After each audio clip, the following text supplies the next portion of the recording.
Jaya Nitya Sachinanda.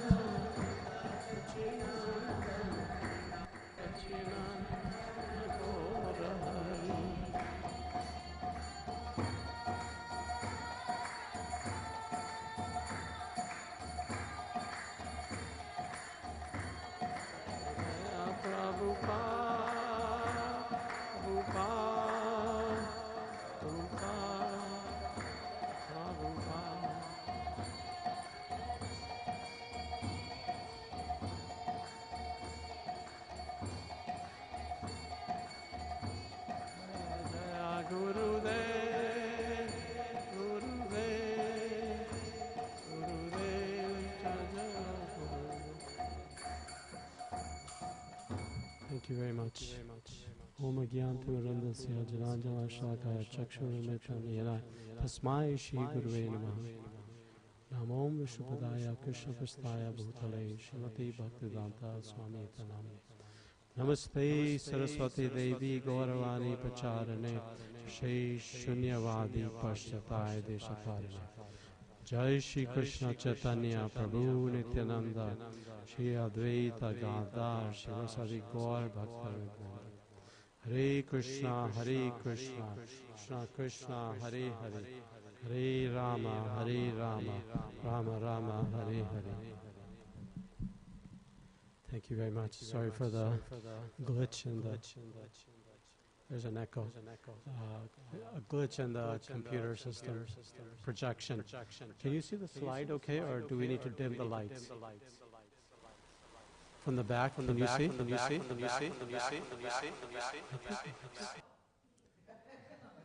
I think there are two mics. There are multiple expansions of this energy.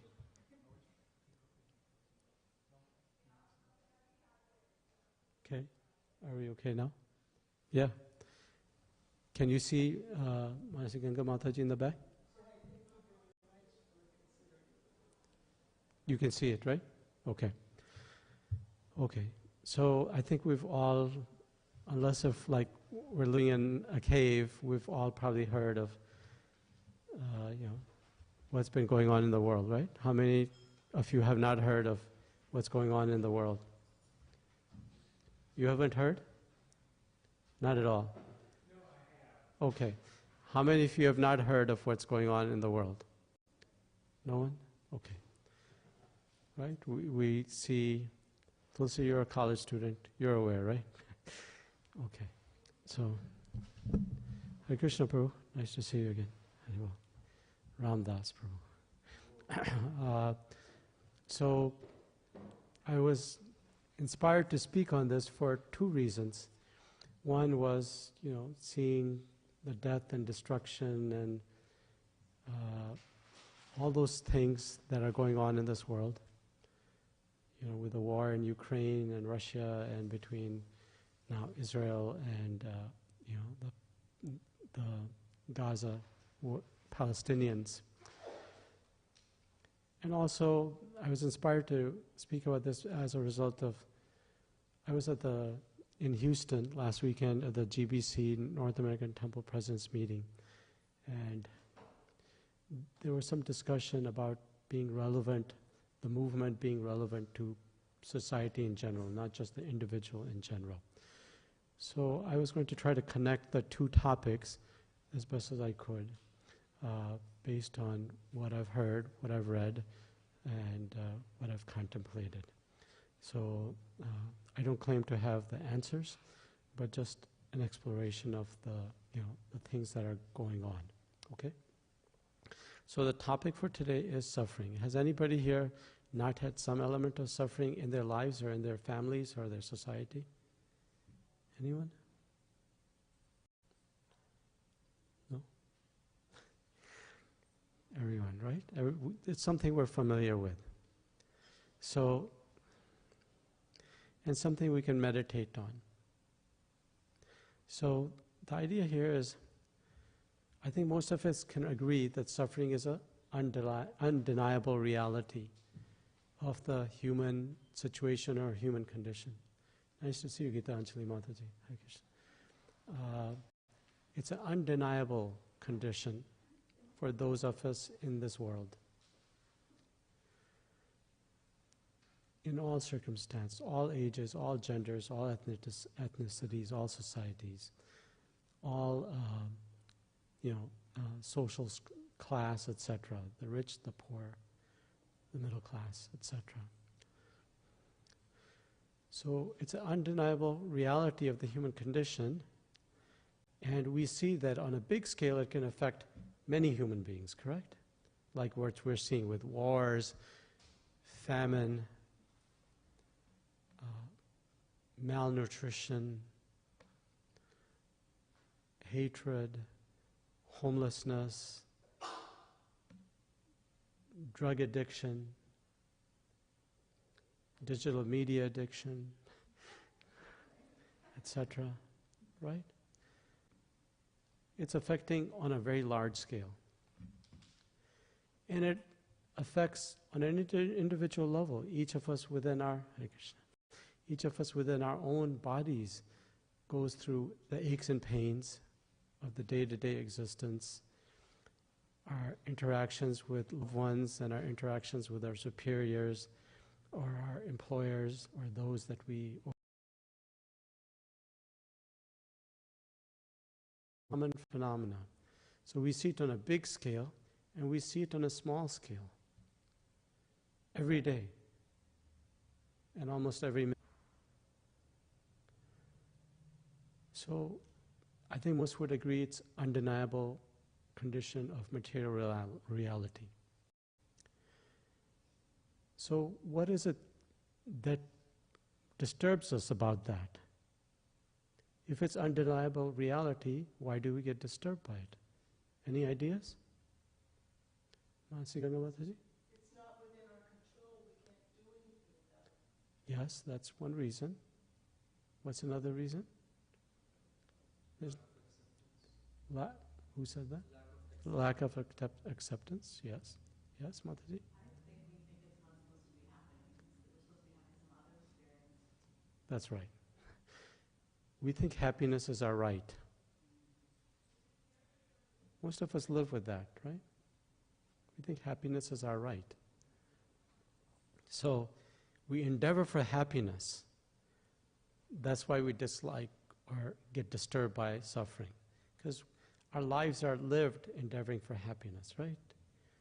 In whatever facet, whatever consciousness we have, we're endeavoring for happiness in a big society as well as an individual environment within our own self. So that immediately creates a disconnect because we think we have a right to be happy. We're seeing suffering externally and internally, but we think we have a right to be happy. And therefore that creates a misequilibrium. So that's a challenge. So because we're endeavoring for happiness, what are we trying to do? Essentially that means we're endeavoring to remove suffering continuously, every day, every minute. So we're caught between the reality of the world and ourselves and our condition and the desire of our heart, and endeavors to remove suffering. So what does this create? This creates bewilderment. You've seen pictures of mothers holding their child and just holding their head and saying, what can I do? You've seen pictures of people wrapped in body bags with just their names written on the outer covering, just touching that body. How do you make sense of this?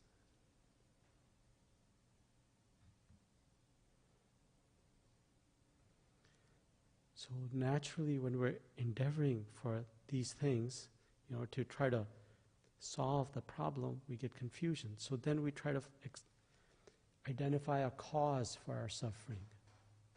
I have a cough. Must be a bacteria. Must be COVID.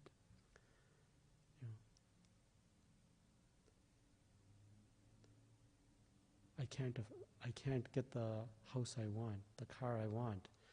So my employer doesn't really like me. Maybe I should change employer.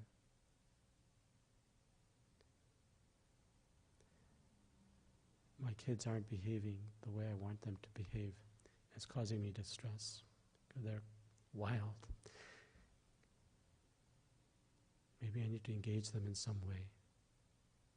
Right? So we try to, our thought process is not absent. We're trying to think of how to identify a cause for that suffering. So, is it beyond ourselves? These are two countries fighting. Who am I? I'm just a simple Ukrainian living, and I'm having bombs coming through the window. Is it something from outside? Is it something from my own actions that I've done? Maybe I've done something to offend my employer, and therefore my employer doesn't trust me and won't give me the projects I want.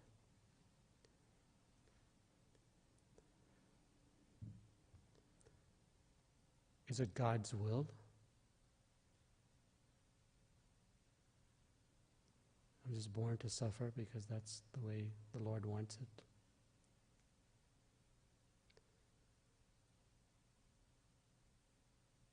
So,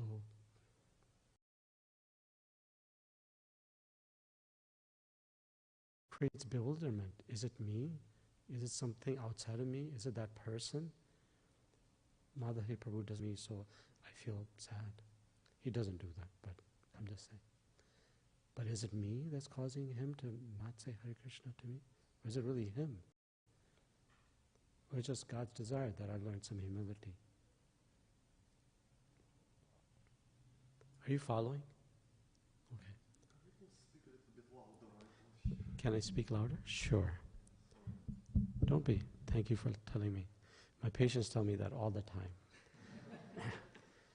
When I'm talking to them and talking about, how to handle the situation, because I always tell them, I know you have a cancer, but I want to know the person. The cancer is not outside the person, it's within you.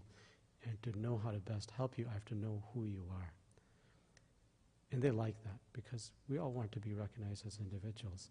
But oftentimes they tell me that I start becoming really kind of too, I call it mellow, and kind of reflective rather than, forceful. That's not my style anyways, but anyways. So, is that better? No. Can you increase the volume, please? Thank you. I'll wait. Okay?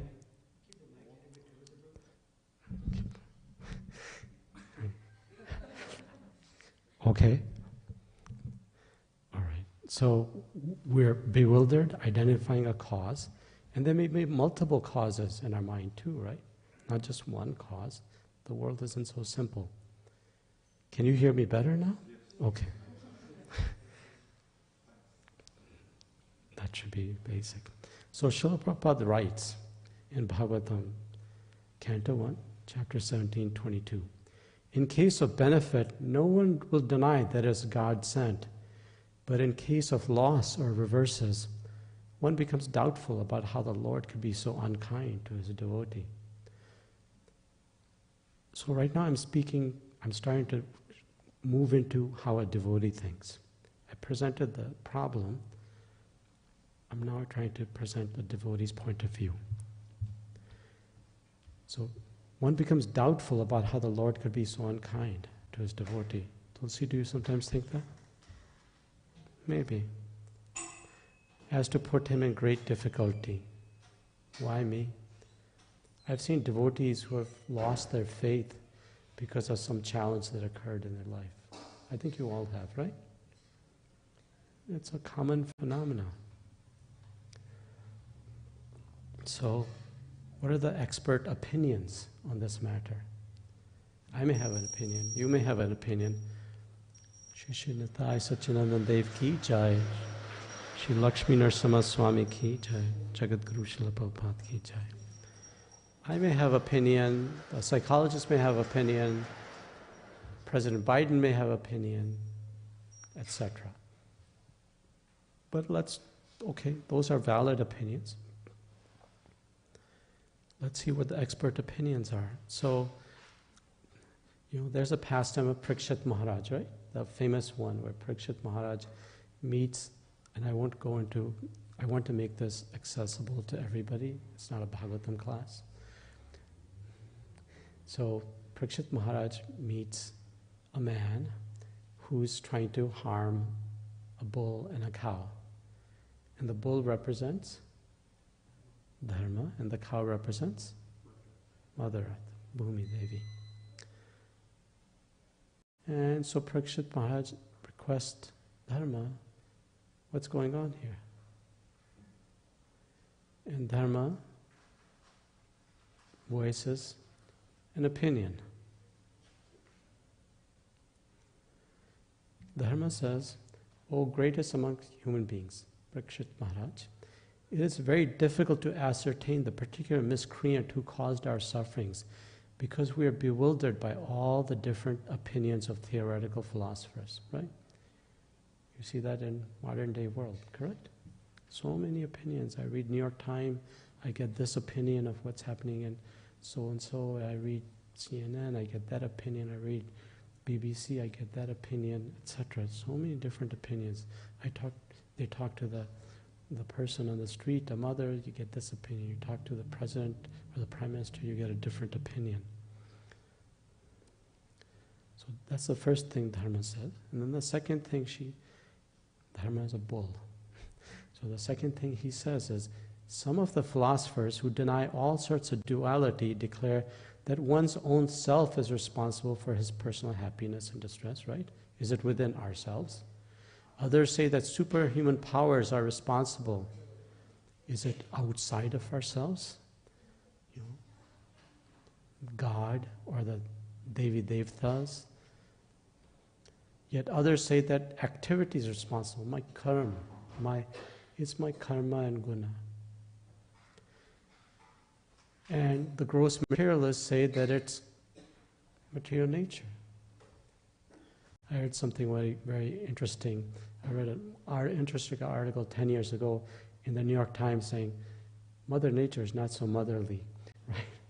You see the storms and the hurricanes and the tornadoes and severe heat, severe cold. So Dharma is saying that there are many different opinions on what causes suffering. Is it my own self? Is it outside myself? Is it God's will? Is it just the way the world works? Is it Mother Nature? So he's pointing out is there are different causes of suffering. One's own self, the Atma, these are the words from the Sanskrit of the verse. Superhuman powers, Devic. One's actions, karma. Material nature, swabhava. Swabhava often means our essence, but in this verse it means the essence of material nature.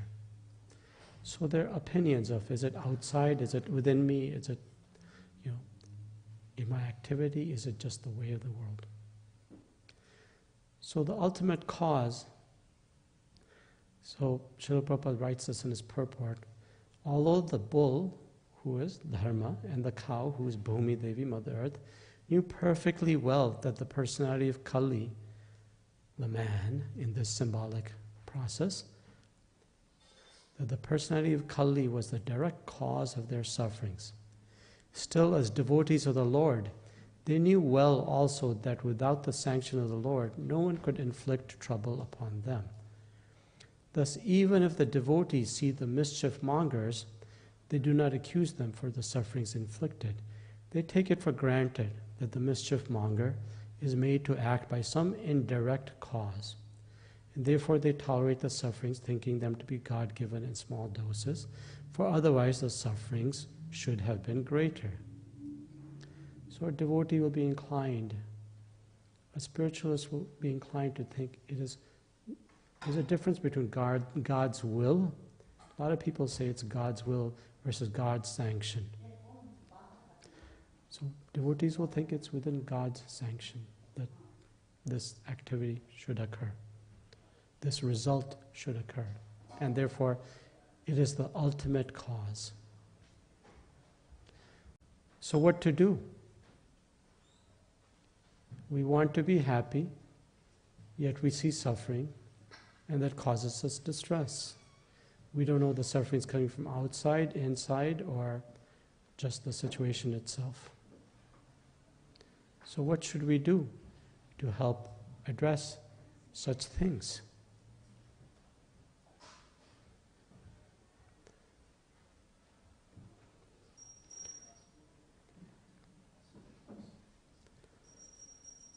So first thing is tolerate. We learned this as devotees. Anybody who's read Bhagavad Gita knows this. First is tolerate the inevitable. There's some things you can do something about, and there's some things you can't necessarily have control over. So when encountering sufferings, tolerate the inevitable. Understand that this is the nature of the world. Lokalyam, right? One of the things you learn from Bhagavad Gita is that if I have expectations and those expectations are not met, then they lead to distress, correct? Always. If I expect that devotee is going to be gracious to me or kind to me or go the extra mile, and they don't, then that causes disturbance. There's a very nice pastime of Giriraj Swami was speaking about a topic, and it just happened at that time His Holiness Niranjana Swami was in the ashram of Giriraj Maharaj, which is in Carpinteria, California, just north of LA. And Giriraj Swami spoke at length about a topic, and then at the end Giriraj Swami said, I'm sorry Maharaj, we did not serve you the way we should have. He said this to his godbrother Niranjan Swami. It was just a loving exchange. Niranjan Swami said, I had no expectations. So he said, I'm not disturbed, but what could or should have been done. I accept your kind grace, but I didn't have expectation. So that's an example of, if we have expectations and they're not met, they lead to disturbance. So we should expect that the material world is going to be a place of some disturbance. It's the nature of material reality. It's a material level of reality. And so what does that mean? That means that understand that the material world is temporary. No distress will be eternal, and no material happiness will be eternal. A nice way to think about it is if you have a bank account, negative things happening in your account are removing your debt in that bank account, are removing your debt, the negative karmic balance, so to speak.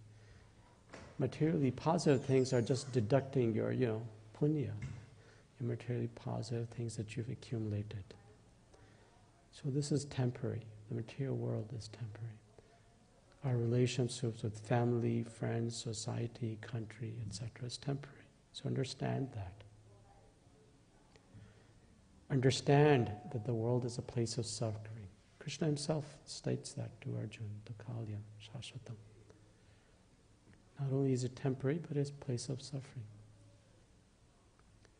Understand that I'm not the complete controller of my own destiny. I may have a desire, but I'm just one of the 5 components of action, right? From Bhagavad Gita, chapter 18. So, this king, the embodied living entity, automatically experiences unhappiness in heaven or hell. Similarly, happiness is seeking it. Therefore, a person of intelligence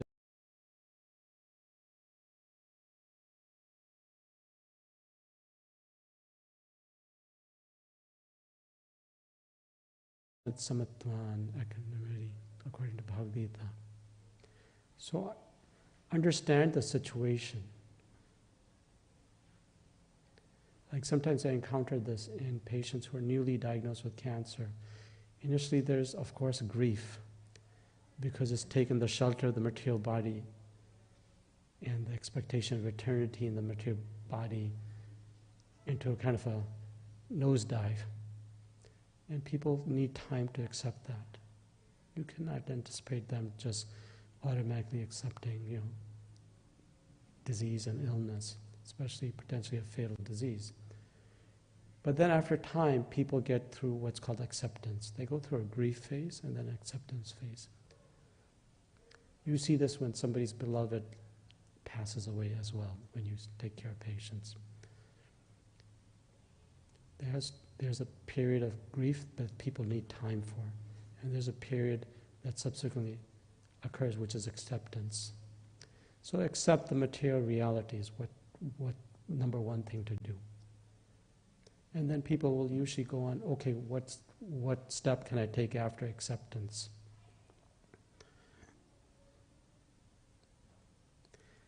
So one step a devotee will have is that sufferings in this world are meant for our purification. What does purify mean? It means to remove. Air purifier, water purifier removes contamination, correct? So we know the famous example from Srimad Bhagavatam. There's a personality by the name of Avanti Brahmana. Once again, because it's not a Bhagavatam class, I won't go into the depths of the pastime. But he was basically a greedy, angry, miserly person. I think we all know some people in our lives that are like that. And when he lost his wealth, what happened? If you're a greedy, angry, miserly man, what's that called? Mr. Scrooge, right? The Christmas story. Everybody's heard of that one. What happens? Nobody loves him. Everybody leaves him when his wealth and everything is gone. Wealth, position gone, so is your friends. Because that relationship was based on your position. And so what happened? Because he has Brahminical qualities, that situation was God's sanction, not necessarily God's will, but sanction, to help him remove things that kept him from being who he could be. So he developed a sense of renunciation towards the world and toward how the world treats him. And so when that happens, have you noticed that when some difficulties come into your life and you have no capability, you start seeing the hand of God? You start connecting more intensely. You pray more intensely. You self-analyze more intensely. So he saw the hand of God, Krishna, in his life. And he concluded that these people are not the cause of my happiness and distress. Neither are the demigods, or my own body, or the planets, my past work, or time. Rather, it is the mind alone that causes happiness and distress. Have we experienced that? That's an expectation that we have, that this world is going to be full of happiness always, or that that person is going to treat me nicely always. Rather, it is the mind alone that causes happiness and distress and perpetuates the rotation of material life. Icha dvesha samutena dvanda mohena bharata. Right? Krishna himself says living beings are born in this world of duality through happiness and distress, perceptions of happiness and distress.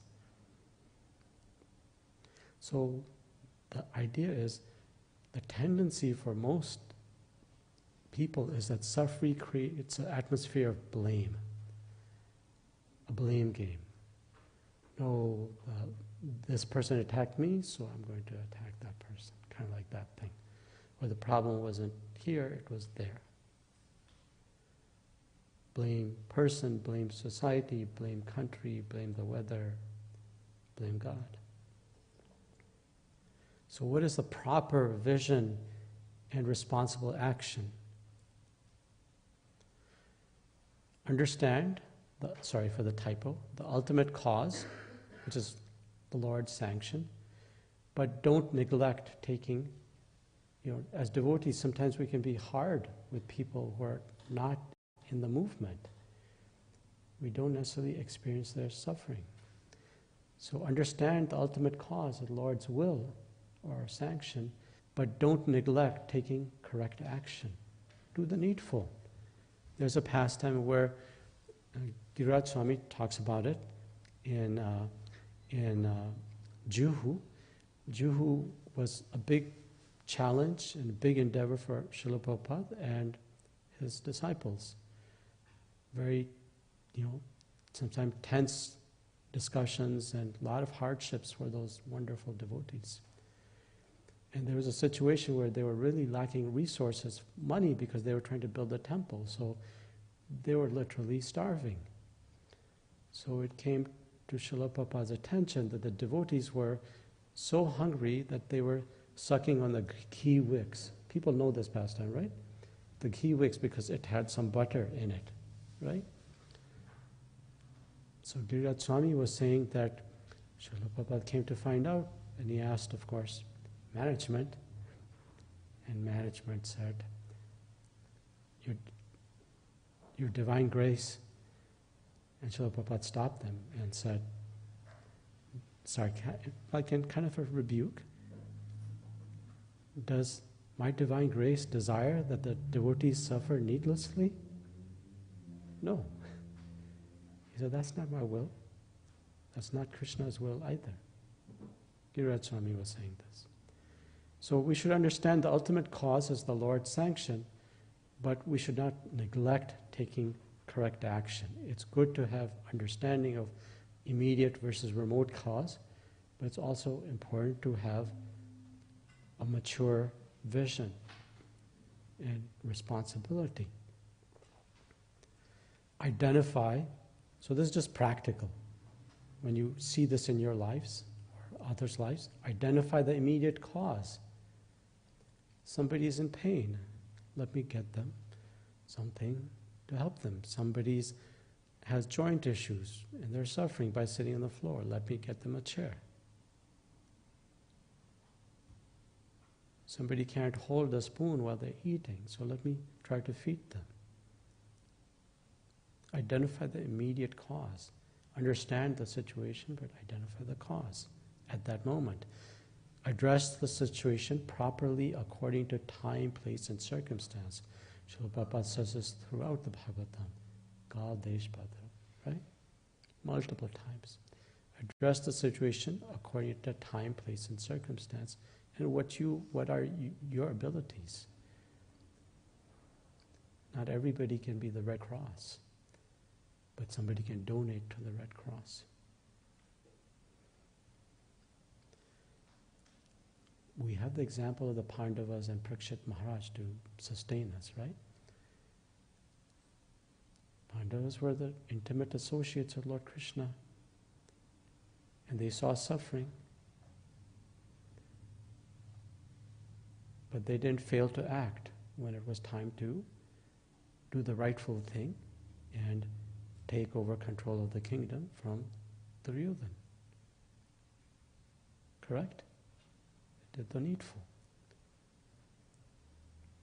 There's a wonderful pastime of Haribol. There was a wonderful pastime in Bhagavatam in Canto 1 where, Ashwatthama releases the Brahmastra, right? And Arjun and the Pandavas are with Shri Krishna. And they see this atomic weapon coming towards them. What would we do? We would come hide behind Krishna, right? What did they do? They took up their bows and arrows and started getting ready to aim it. And Srila Prabhupada said, see, the example of devotees, they fully take shelter of Krishna, but they're not afraid to act. Do the needful. Parikshit Maharaj, he heard this argument, but he heard this presentation between Dharma and, what was going on, but he was prepared to act, to kill the individual that was trying to kill the bull and the cow. So understand the cause, ultimate cause, but be prepared to take corrective action. Point being that we can't withdraw from responsible activity even though we know that the situation is the Lord's will or sanction. We have to do the needful. Continuation, proper vision, responsible action.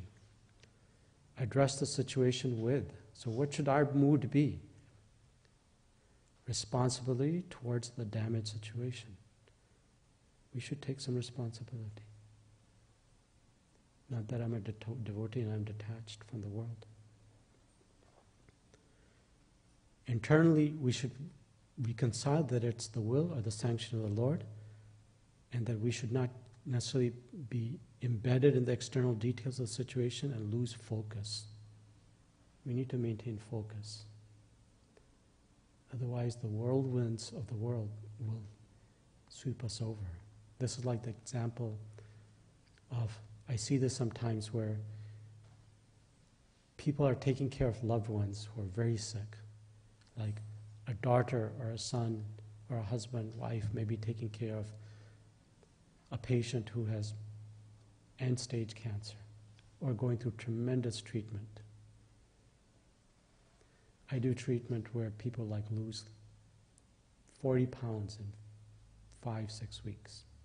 And they're morphine and they're feeding tubes and they're throwing up. And their loved ones want to help them. And I see that the loved ones get what's called caregiver fatigue. They can't deal with it. So I always tell them in the beginning that this situation is going to test your relationship between the two of you. And it's going to make one person bear a lot of guilt and anger, meaning the caregiver. And you have to somehow keep your focus on what is the ultimate goal. Because that person who's going through this treatment will want to just literally hide under the comforters and told, leave me alone. Don't wake me up to do this. I can't. I don't have energy. I don't have ability. So like that, that's a material example, but it's important to have focus in such a situation. It doesn't help you if somebody's drowning and you jump in and you drown, right? You have to tie yourself up first. One time when we went rafting in Bend, there was a funny situation where somebody said, well, what happens if one of our family members falls off the raft?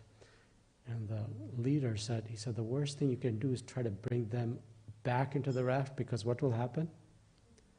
You yourself will, because the power of the river is stronger than yourself. And they said, what should I do? They said, let him go, and the river will take him towards, safely towards the bank. That's what rivers do, hopefully. So, we should take some responsibility. We shouldn't say we're devotees, we're detached, we don't care, that's material suffering, etc., etc. We should take responsibility, but we should understand the sanction of the Lord is the ultimate cause, but we should try to help address the situation in a responsible manner. So proper vision and responsible action towards somebody's suffering. There's example, the beautiful example of Dhruv Maharaj and his mother Suniti, right? We know that Dhruv Maharaj was a son of who? King Uttanapada. Great lineage from Brahmaji. It's not like Brahmaji was like his 100th relative, right? Second generation. But like in olden days, the Kshatriya kings had many wives. And sometimes one wife was in favor and sometimes other wife was in favor. In this circumstance, Dhruva Maharaj's, Hare Krishna Robert, Dhruva Maharaj's wife, mother, Suniti, was not, the number one queen. We sometimes see this in the royal families, right? And so when Dhruva Maharaj wanted to sit on the lap of King Uttanapada, what happened? His stepmother said, you cannot, because you're not from my womb. And, what would a little child do if somebody kept them from sitting on their loving father's lap? The child would cry and go to his mother. And what would the mother do? Those of you that are mothers, you've done this, right? What do? You try to comfort them, right? So Suniti, being a very responsible mother, tried to do that. She told him 3 things in particular. She comforted him materially, but she told him some things. She told him that 1, because Dhruva also had anger, not only sadness, but he had anger within him, rejection. Never desire harm for others who might have caused your pain. A good lesson for all of us. Number 2, everyone suffers according to karmic reaction. Number 3, whatever may be your desire, you need to worship the Supreme Lord to fulfill it.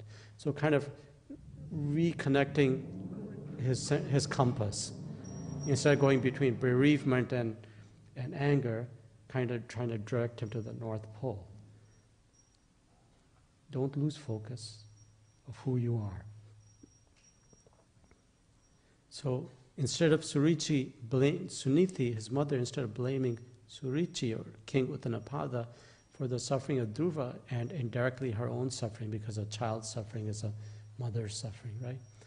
She very maturely diverted Dhruva towards Lord Krishna's shelter.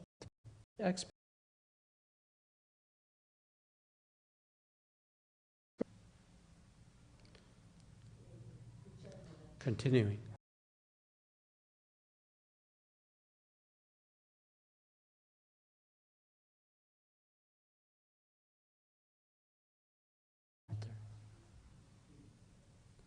Srila Prabhupada expands on this in his purport to the section.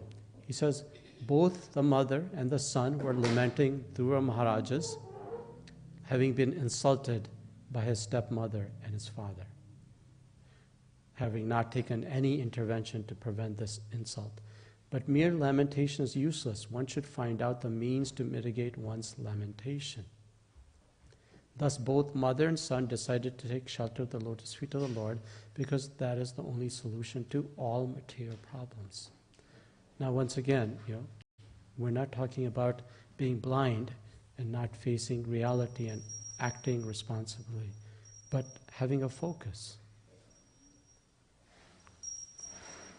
So we know Shri Jaisacinandana Dev ki jai, Shri Lakshmi Narasimha Bhagwan ki jai, Jagat Guru Srila Prabhupada ki jai. We know Lord Krishna is with us even in the darkest of times. For example, we were reading in our Bhagavatam class, Krishna Bhagwan says, right, that those with asuric natures, they are cast into the hellish conditions. And some people read that and say, wow, that's pretty harsh. But who's accompanying them in those hellish conditions? As Paramatma, Krishna Bhagwan is with them. So he's never rejecting them. So Krishna is Surdam Sarbhutanam, Srila Prabhupada's peace formula. Everyone's friend. So no matter what we do, no matter what we have done, Krishna never leaves us.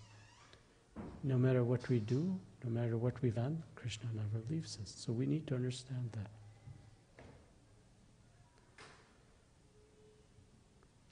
Now, what about the compassion of great souls? So, something to understand is compassion is not a material quality. Material qualities are temporary. Compassion is an extension of our spiritual consciousness, our spiritual intent. Vlad, can you still hear me? Can you hear me? This thing is like falling down. So if compassion is defined in the dictionary as a feeling of deep sympathy and sorrow for another individual's suffering. But if that's all it is, then that's not, if I just feel that, then that's not really compassion. It should be accompanied by a desire to alleviate the pain or remove its cause. I see that with patients, If I understand they're hurting, but I don't take any intervention, I feel their pain, I feel their distress, but I don't do something to help them, I don't try to help, then that's not really compassionate behavior. So compassion means that we think beyond our own suffering, our own troubles, and feel sympathy and heartfelt sorrow for the trouble of others. Now imagine if all the world worked like that. Imagine if, one side in the war felt that for the other side. What would happen? We're all compassionate towards those that we love, right? Our friends, our relatives, our countrymen, those that follow even our own religion. But then there are great souls who are compassionate to every being because they understand that every being is a spirit soul, such as Srila Prabhupada. So we must have spiritual vision to be compassionate, because it is spiritual consciousness that's the driver, is the engine. So in ISKCON, sometimes we may think that we're more compassionate, Hey, I'm compassionate to the soul, not the body, right? We think like that sometimes. It is true that we have a great gift given to us. Spiritual knowledge, the example of our acharyas, to offer others. However, that doesn't mean that we are the most compassionate of workers either.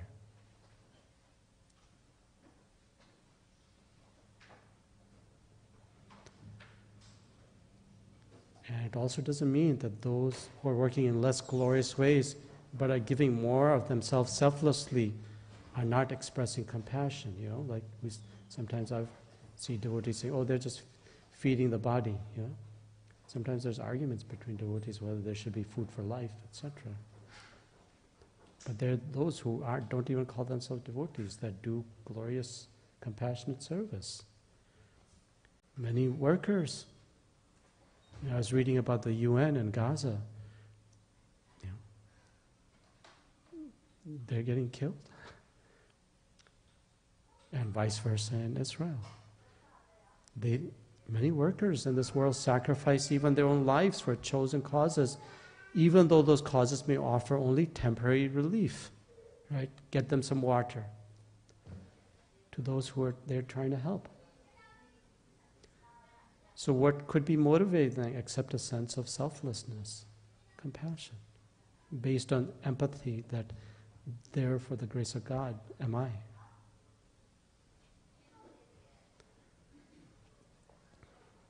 So real compassion is not achieved automatically upon joining the Krishna conscious movement. It's not a line of work, it's an expansion of our hearts.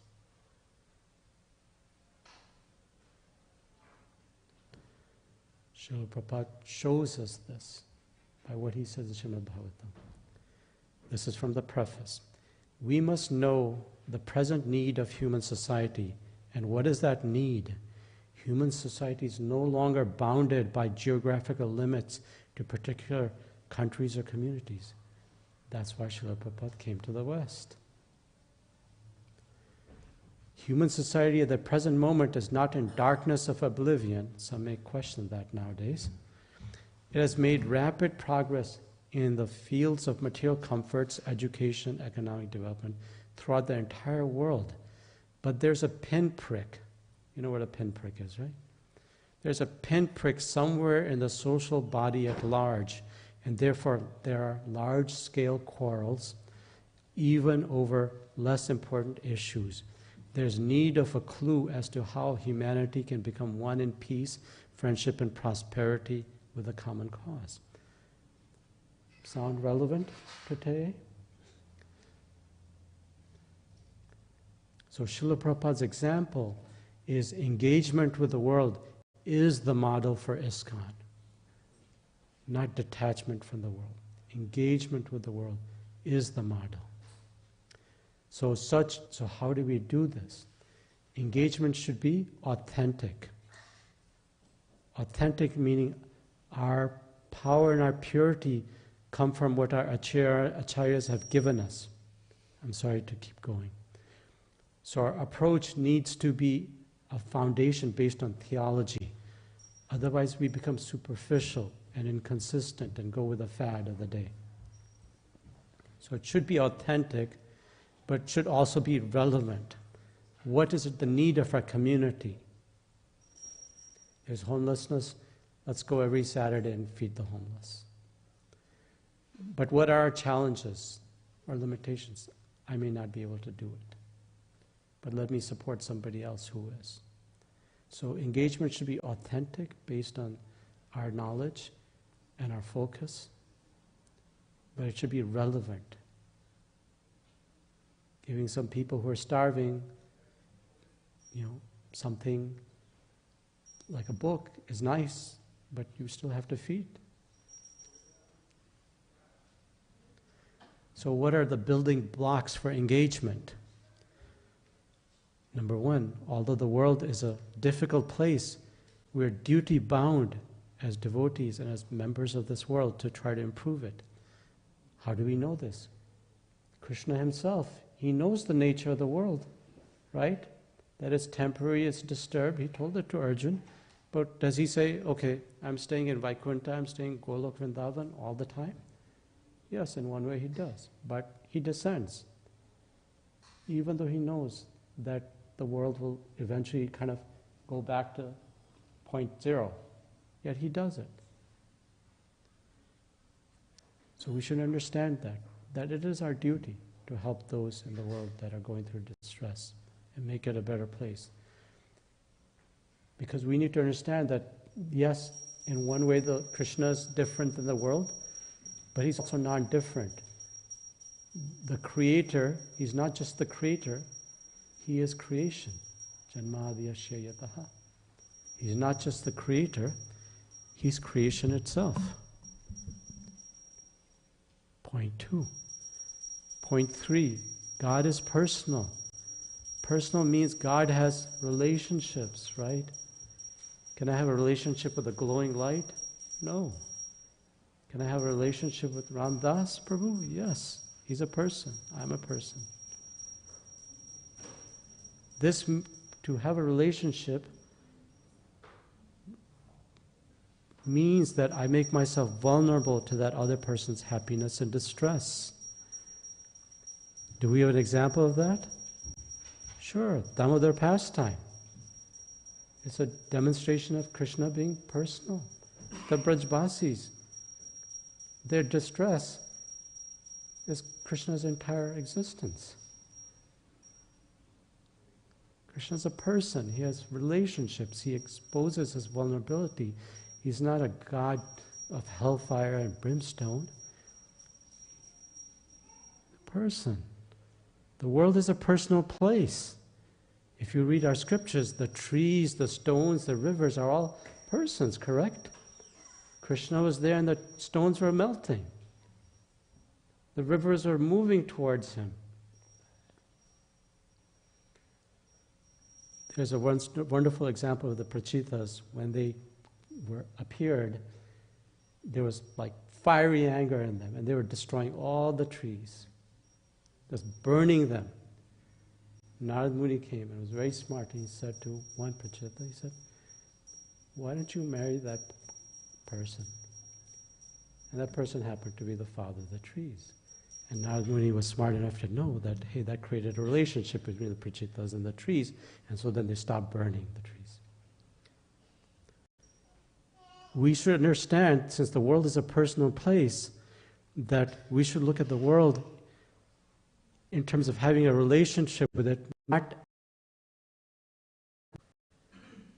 why are cats and dogs beloved as pets? Because people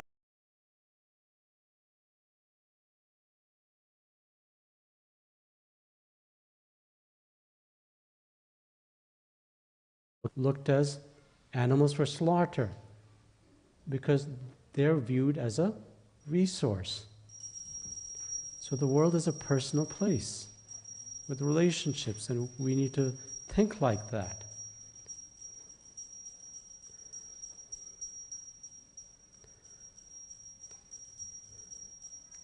And here's a very important concept that comes out through reading Bhagavatam, that our engagement always needs to consider transformation of character. You cannot have external peace without internal peace. External world peace stems from people being peaceful within themselves, right? If people are peaceful within themselves, if devotees are peaceful within themselves, they can extend that peace better to others. Number two, understand the difference between indifference, sorry for that play on words, understand the difference between indifference versus detachment. So what does indifference mean to you? Commonly. Don't care. I don't care. What does detachment mean? Most people think it means I don't care. What does it mean? It means that... Attached with the caring. Say that again? Not being attached with the caring or not caring. That's it. Not caring. In our scriptures, what does detachment mean? Detachment means I don't have a personal agenda. I'm selfless. We kind of hear this, I don't have a selfish interest. I was reading somewhere this, that the world is most in need of those that have detached caring. The world is most need in those that, quote unquote, don't need the world. It's a play on words, but it's true.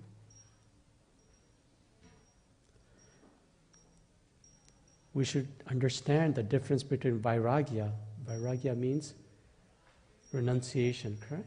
Versus Krishna never tells Arjuna to have vairagya. He tells him yukta vairagya. Yukta means attachment. Attachment means engaged detachment, right? Yukta vairagya is what Krishna told us. Jai Srila Prabhupada. And then finally, I'll end on this. We as devotees need to understand that it's impossible to take care of the soul without taking care of the body. We should stop thinking it's an either-or mentality. That's not going to cut it in this world. Srila Prabhupada himself says we must understand the needs of society. There's a prick in society. We should understand that it's not either-or. We can't say, oh, it's just, the external body suffering, not that person, not that soul suffering. You have to take care of both. Anyways, these were just some thoughts about Vaishnava theology as far as how to understand suffering, how to understand the dilemma between suffering and happiness and the confusion that it creates, how to understand the different causes of suffering and the ultimate cause, how to link that with a mood of compassion and not be self-righteous, that we are the only ones who have true compassion in this world, and how to, most importantly, engage. Srila Prabhupada didn't want that for us. He himself demonstrated that. He could have had compassion and just stayed in Vrindavan. He took hardship to help the world in general, as do other very glorious souls that are not even devotees in the formal sense. We must engage with the world on its terms of it being a material place and a temporary place, yes, but we must be the good we desire in the world, like Gandhi said, okay? Corrections, comments? Make sense? Masi Ganga Mataji.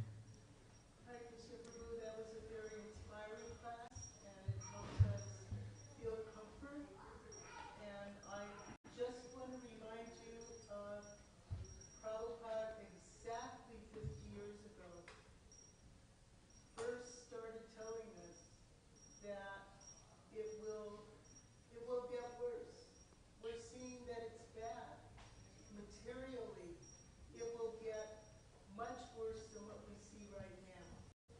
Sure. We have to take the proper shelter. And for all the other jivas, we need to have compassion and start by taking care of their material needs. And as they're feeling some comfort and safety, start giving them some spiritual words that will help them on their path to get out of this situation. Yes. We must understand that a person is not just their soul, but we must understand that the soul inhabits a body. So we need to also take care of the complete person. And that's what Srila Prabhupada did. I read in so many places that Srila Prabhupada wrote this book, that letter, this letter, but he spent a lot of time caring for the devotees. You can see that in his interactions with Yamuna Mataji. Most time was spent caring for devotees. That's what the letters were. They were ways of caring for people that are at the other end of the world, right? So, agree. Any other comments, questions? Okay. Srila Prabhupada ki jai. Arti is done, but I think we could have kirtan, if that's okay. And then we can do, Mataji will probably do Nrsingadev Arti, I think, and then we can flow from Nrsingadev Arti to continuing the Mahamantra, okay? You want to chant? Okay. So if we can put the mats away and do the needful. Haribol. That's okay, he'll take care of it.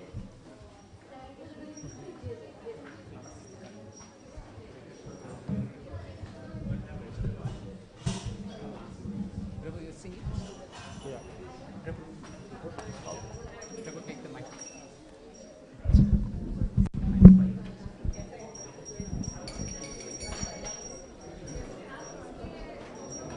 Nama Om Vishnupadaya Krishna Prishtaya Bhutale Srimate Bhakti Vedanta Swami Niti Namine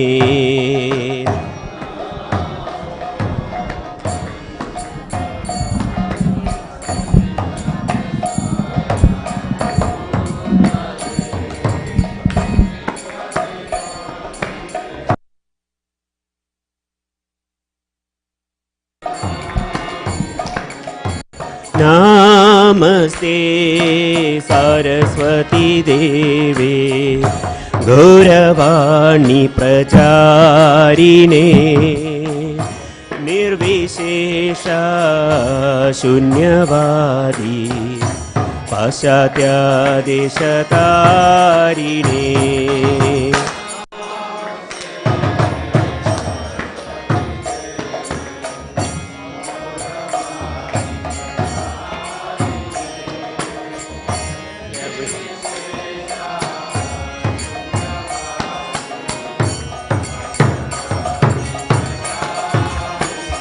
Jaya Shri Krishna Chaitanya Prabhu Nityananda Shri Advaita Gadadhar Shri Vasadi Gaur Bhakta Vrinda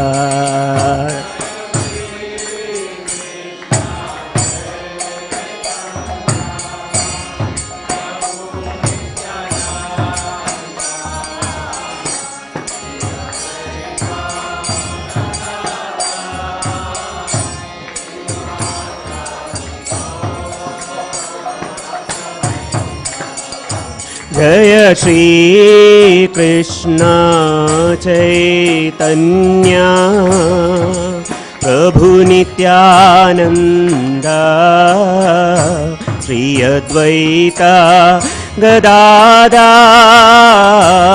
Shri Vasadi Gaur Bhakta Vrinda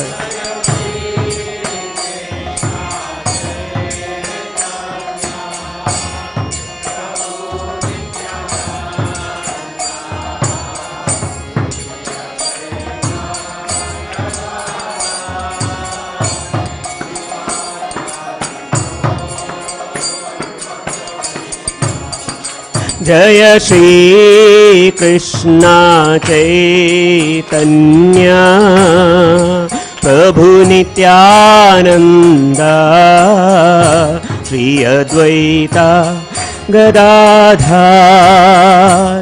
श्रीवासदि गौर भक्तवृंद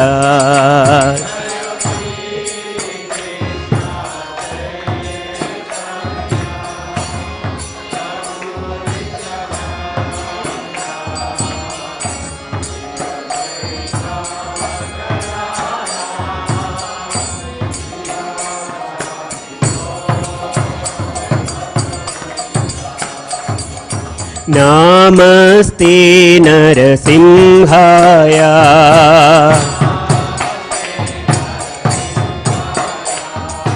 नमस्ते नरसिंहाय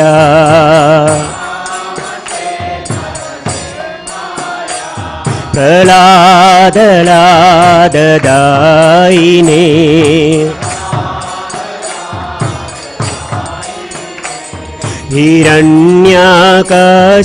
हिरण्यकशिपूर्वक्षः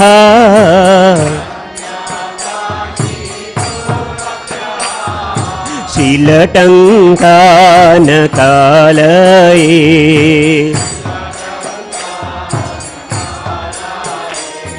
इतो नरसिंहा परतो नरसिंहा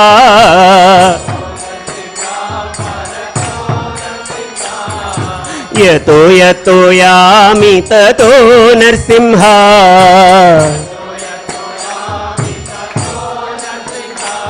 बहिर्नरसिंहा हृदये नरसिंहा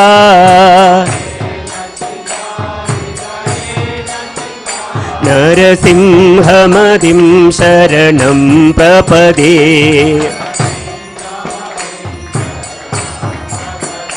नरसिंहमदिं शरणं प्रपदे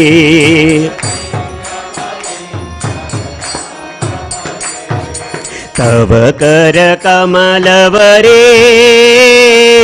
नखाम् अद्भुतशृङ्गां दलिता हिरण्यकशिपूर् तनुभृङ्गां केशवधृता नरहरिरूपा जय जगदीश हरे जय जगदीश हरे जय जगदीश हरे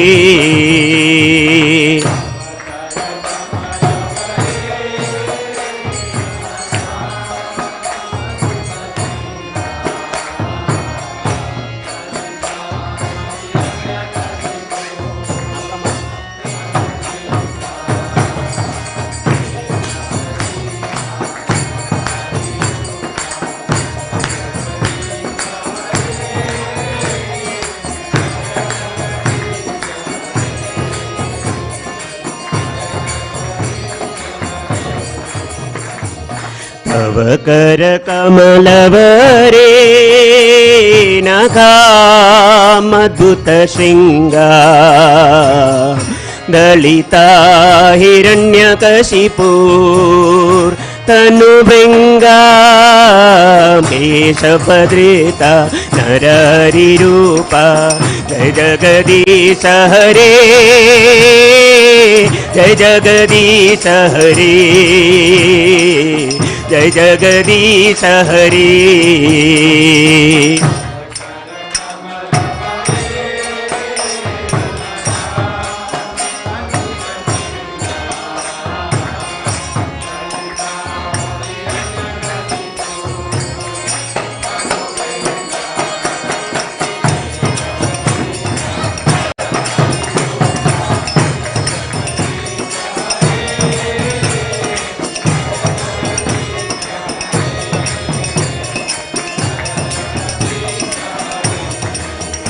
जय केशवधृता नरहरिरूपा जय जगदीश हरे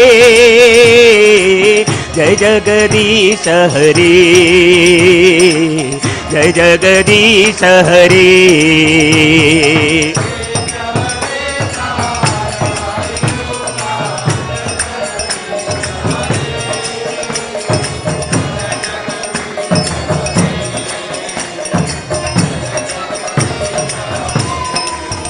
जय केशवधृता नरहरिरूपा जय जगदीश हरे जय जगदीश हरे जय जगदीश हरे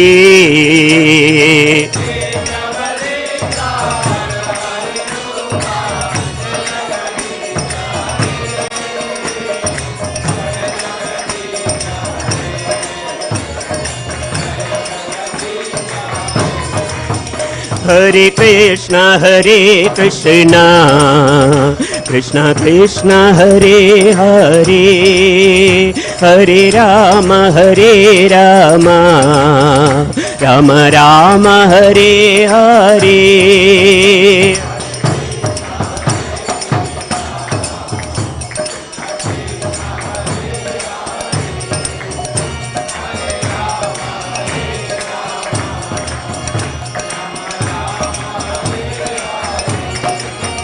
हरे कृष्णा कृष्णा कृष्णा हरे हरे हरे राम राम राम हरे हरे हरे कृष्णा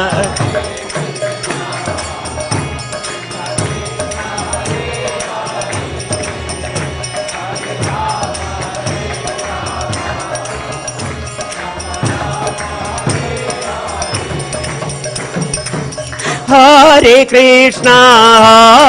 कृष्णा कृष्णा कृष्णा हरे हरे हरे राम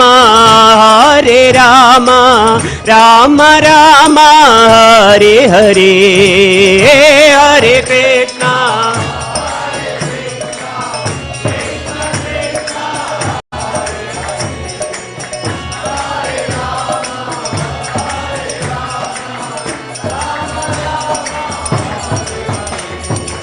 हरे कृष्णा कृष्णा कृष्णा हरे हरे हरे राम राम राम हरे हरे हरे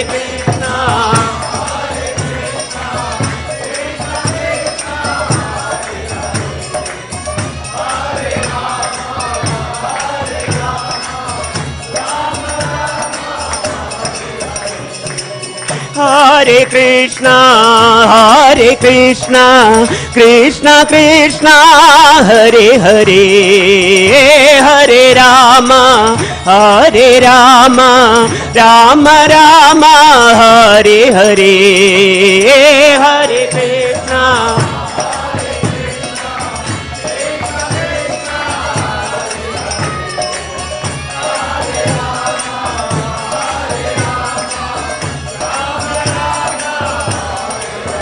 हरे कृष्णा हरे कृष्णा कृष्णा कृष्णा हरे हरे हरे राम राम राम हरे हरे हरे हरे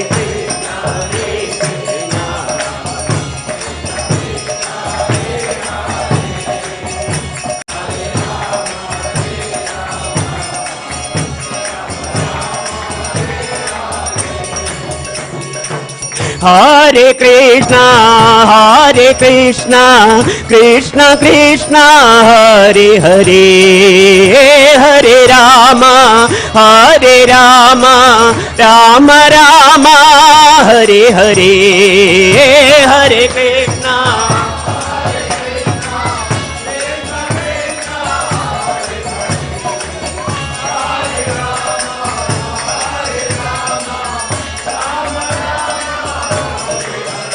हरे कृष्णा हरे कृष्णा कृष्णा कृष्णा हरे हरे हरे राम राम राम हरे हरे हरे कृष्णा कृष्णा कृष्णा हरे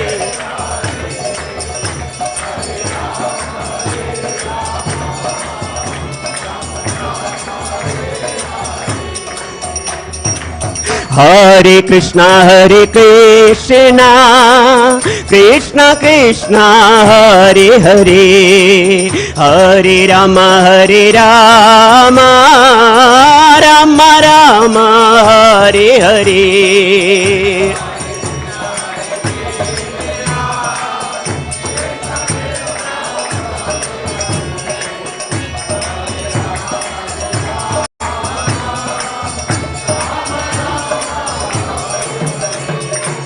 Hare Krishna, Krishna Krishna, Hare Hare, Hare Rama, Rama Rama, Hare Hare.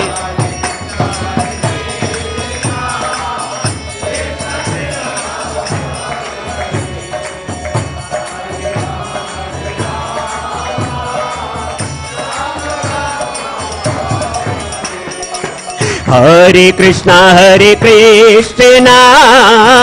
Krishna Krishna,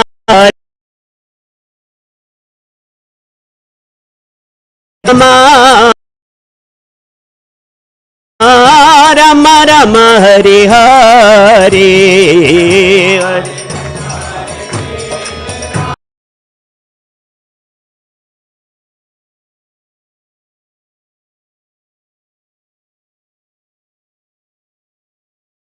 Hare Krishna,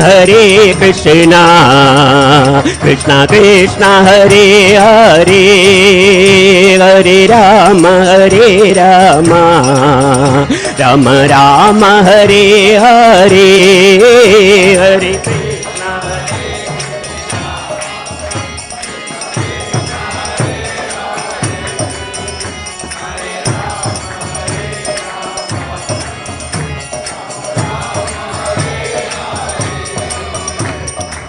Hare Krishna, Krishna Krishna, Hare Hare, Hare Rama, Rama Rama, Hare Hare, Hare Krishna.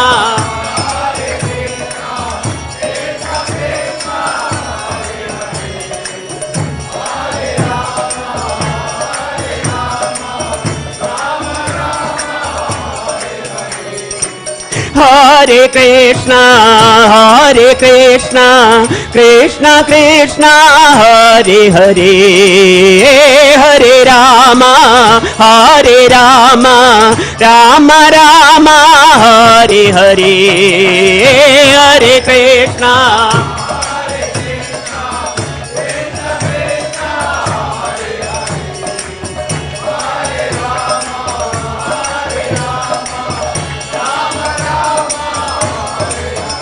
Oh, Hare Krishna,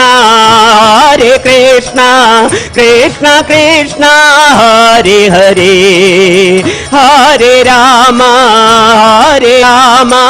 Rama Rama, Hare Hare, Hare Krishna.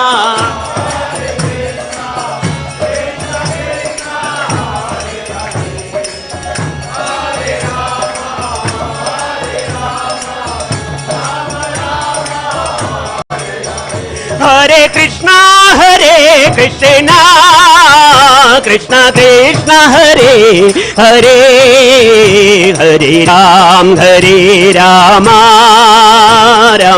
Rama Hare Hare, Hare Krishna, Krishna Krishna, Hare.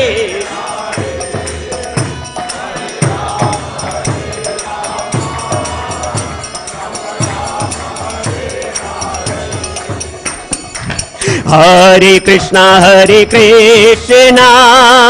Krishna Krishna, Hare Hare, Hare Rama, Rama Rama, Hare Hare, Hare Krishna.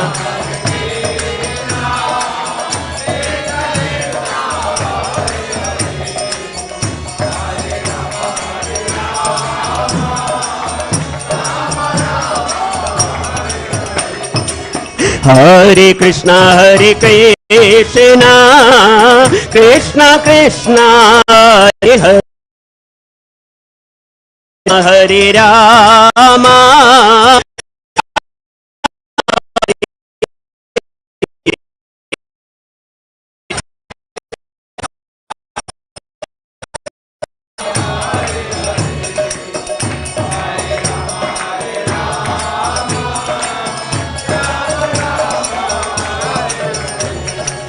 Hare Krishna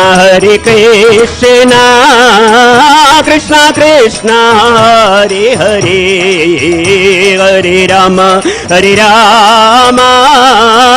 Rama Rama Hare Hare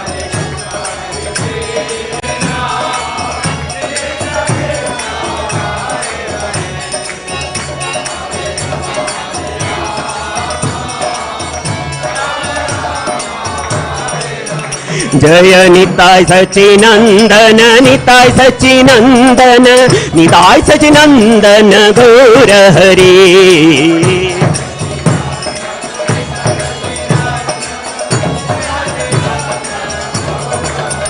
जय कृष्णा बलराम कृष्णा बलराम जय वृंदावन धाम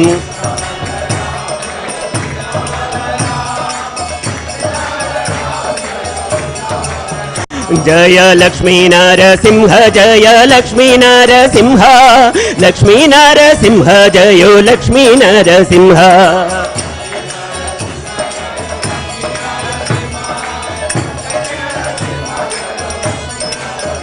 जय भक्त प्रहलाद महाराज भक्त प्रहलाद जय प्रहलाद महाराज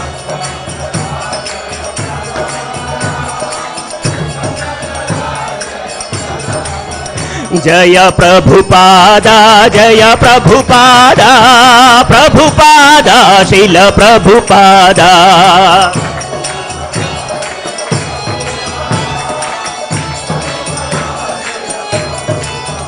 जय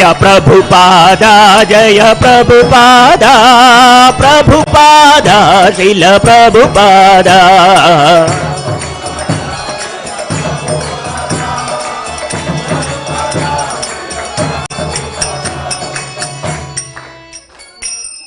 शील प्रभुपाद की श्री श्री निताय सच्चिनंदन देव भगवान की श्री कृष्ण बलराम की बोलो जय जय Shri Radhe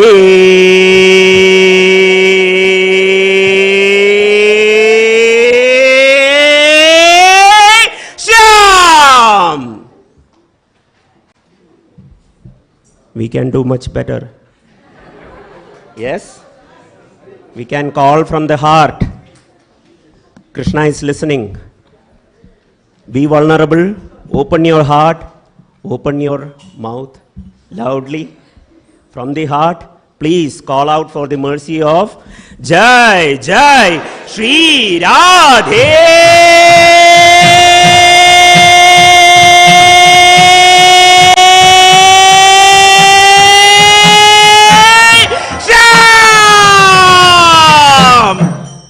That was beautiful. We can do even better. We can do one more time. Finale, right? But this is not the final, right? But we can call out. Please, everyone, even the quiet ones, give it your all. Jai, Jai, Shri Radhe.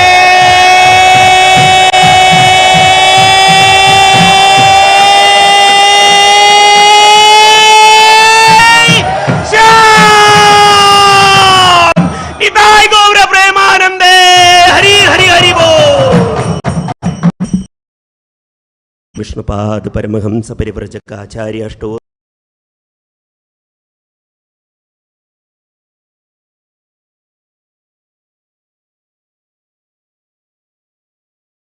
His Divine Grace Bhakti Siddhanta Saraswati Goswami Maharaj Srila Prabhupada की नित्य लीला प्रविष्ट जय ओम विष्णुपाद श्री गौर किशोर दास बाबाजी महाराज की नित्य लीला प्रविष्ट जय ओम विष्णुपाद सच्चिदानंद भक्ति विनोद ठाकुर महाराज की नित्य लीला प्रविष्ट जय ओम विष्णुपाद वैष्णव सार्वभौम श्री जगन्नाथ दास बाबाजी महाराज की। श्री रूप सनातन भट्ट रघुनाथ श्री जीव गोपाल भट्ट दास रघुनाथ षट गोस्वामी प्रभुवर्ग की, अनंत कोटि वैष्णव वृंद की, नामाचार्य श्रील हरिदास ठाकुर की जय।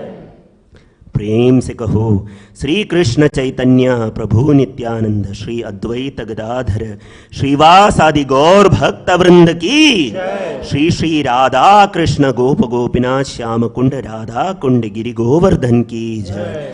ब्रजभूमि वृंदावन धाम की जय। नवद्वीप मायापुर धाम की जय। पुरुषोत्तम क्षेत्र श्री जगन्नाथपुरी धाम की जय। गंगमाई जमुनमाई की जय। तुलसी देवी भक्ति देवी की जय। कलियुग पावन श्री हरिनाम संकीर्तन की, ट्रांसेंडेंटल बुक एवं प्रसादम डिस्ट्रीब्यूशन की, श्री श्री निताय सचिनंदन देव भगवान की, श्री श्री लक्ष्मी नरसिंह देव भगवान की, भक्तराज प्रहलाद महाराज की, निताय गौर प्रेमानंदे Hari Hari. All glories to assembled devotees, Hare Krishna. All glories to assembled devotees, Hare Krishna. All glories to assembled devotees, Hare Krishna. All glories to Sri Sri Guru and Gauranga. All glories to Srila Prabhupada ki jai.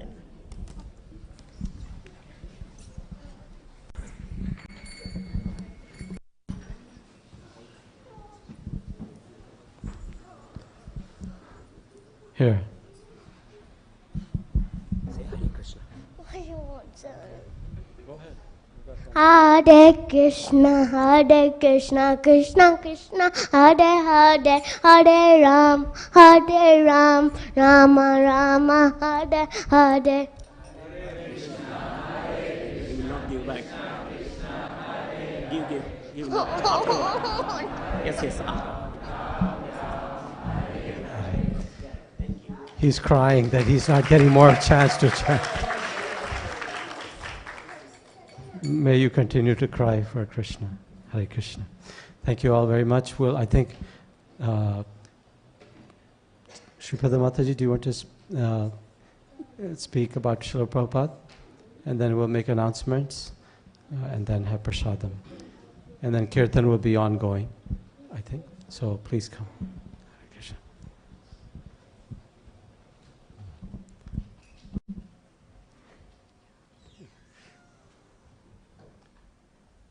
Do you need a mic stand?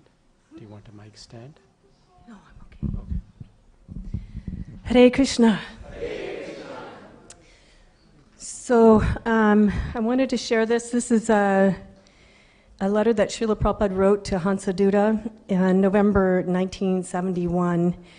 Prabhupada oftentimes showed us his very sweet and childlike side, but this side shows his stern side, which he could be with his disciples at times.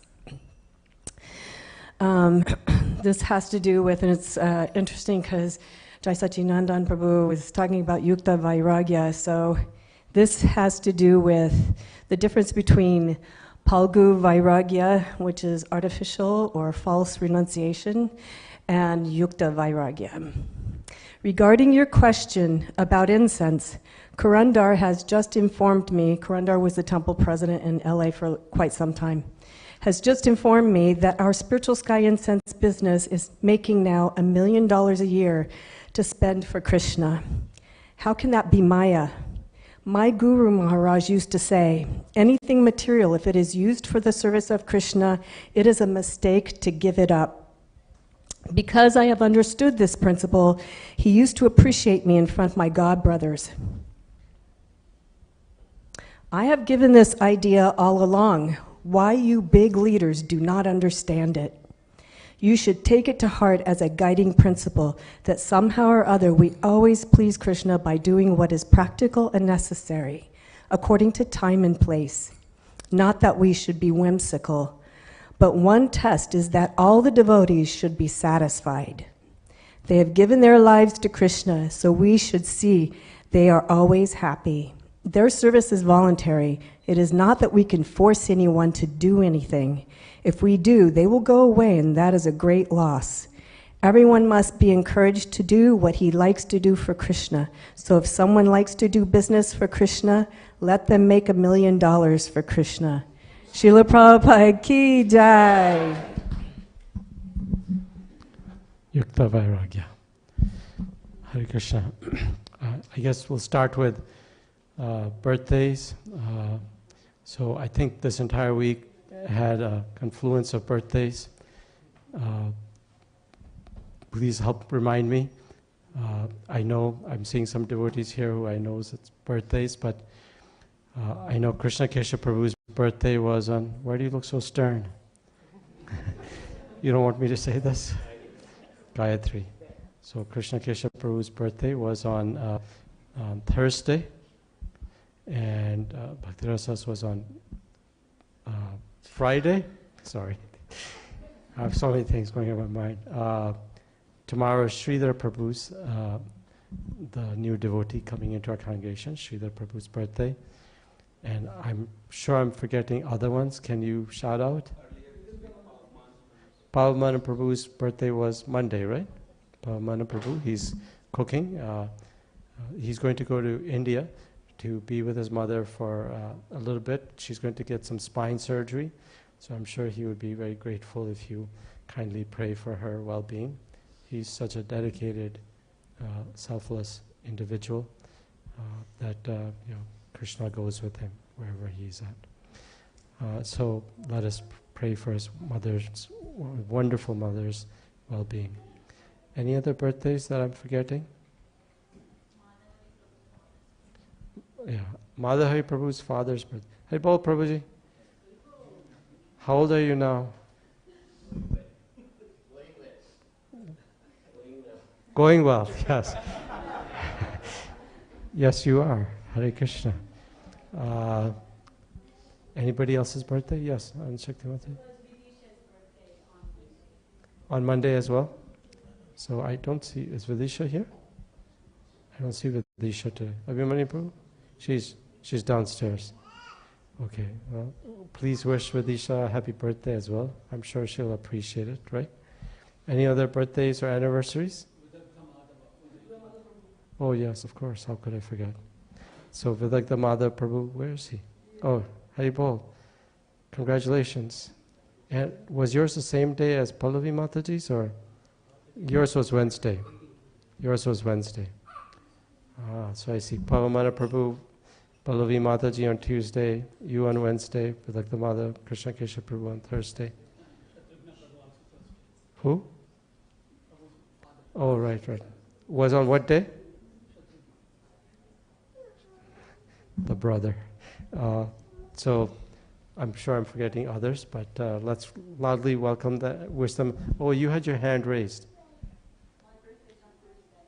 This coming Thursday? Let me see. Haribol. She'll be what? 70? Let's see. Is there? I know Tuesday is Ekadashi. Wednesday is the disappearance day of Raghunath Das Goswami, Raghunath Bhatt Goswami, Krishna Das Kaviraj Goswami. Thursday is no fasting, so that's good. Devotees hope that their birthday is on a non-Ekadashi day sometimes.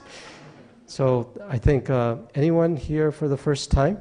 So let's wish all the devotees with a loud Hari Bol. Hari Bol, Hari Bol, Hari Bol. Anyone here for the very first time? Don't be shy. No, it's not a dangerous place. I guess we'll just go this way. So if you can stand and introduce yourself, like what's your name, where are you from, what brought you here? My name is Jashan, and I moved here in the Hillsborough area around a couple of months ago, and this curiosity brought me. Where did you live before here? I was in upstate New York. Upstate New York, okay. So are you here to reside for a while or just visiting? You moved here, right? Well, welcome. I think you'll find the community a very caring community. They'll welcome you into your new home temporarily. So Hare Krishna, thank you very much. Please keep coming.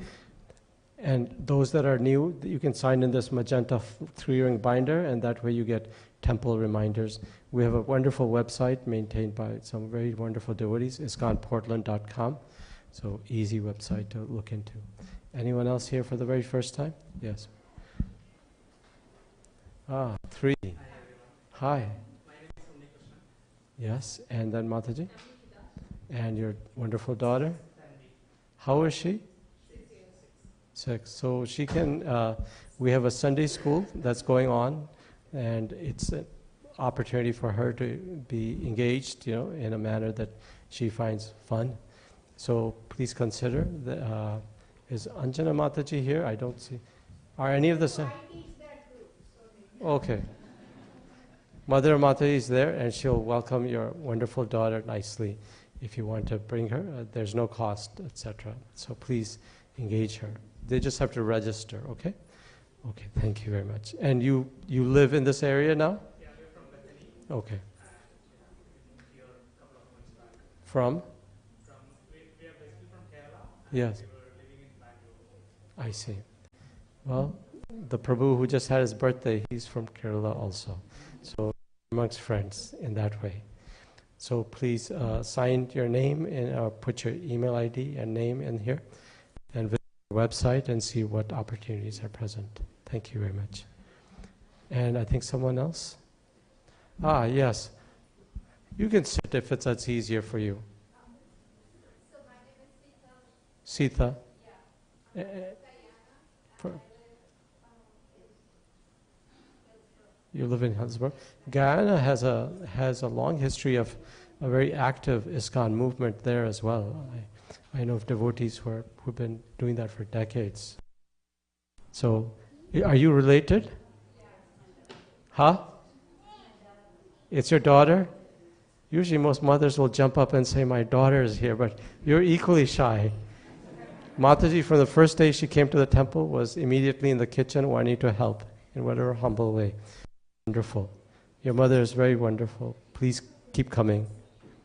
It's a fun place, and I think you'll have a good experience. Anyone else here for the very first time? No. So I think the important announcements are twofold. Correct me, those of you that are involved in announcements.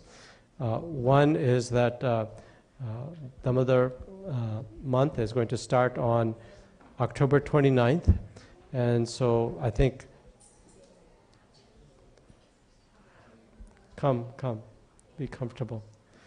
So Damodar month is starting on the 29th, and devotees, like previous years, have done a lot of activity in spreading the knowledge of Damodar month, the benefit of doing the activities of offering ghee lamp to the Lord on that particular month, which, yeah.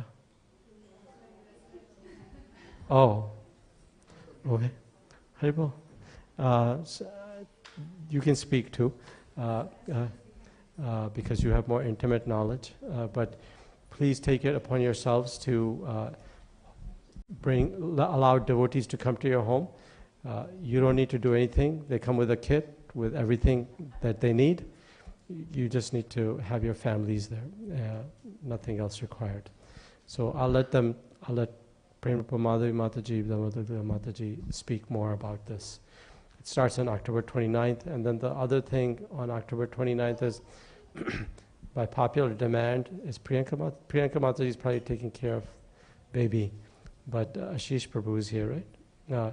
So Priyanka Mataji is going to teach Hindi class for those from, I see Anand Shaktam Mataji is very happy, for people as young as 5 years old, from what I understood, all the way to seniors. So there's some basic information. It'll be from 10:45 to 11:30 a.m. From what I understand, there's no prior familiarity with Hindi required, so anybody can learn. So please take advantage of it. And she's very busy with her children, but she's going to treat basic Hindi reading and writing, even including poems. That's nice.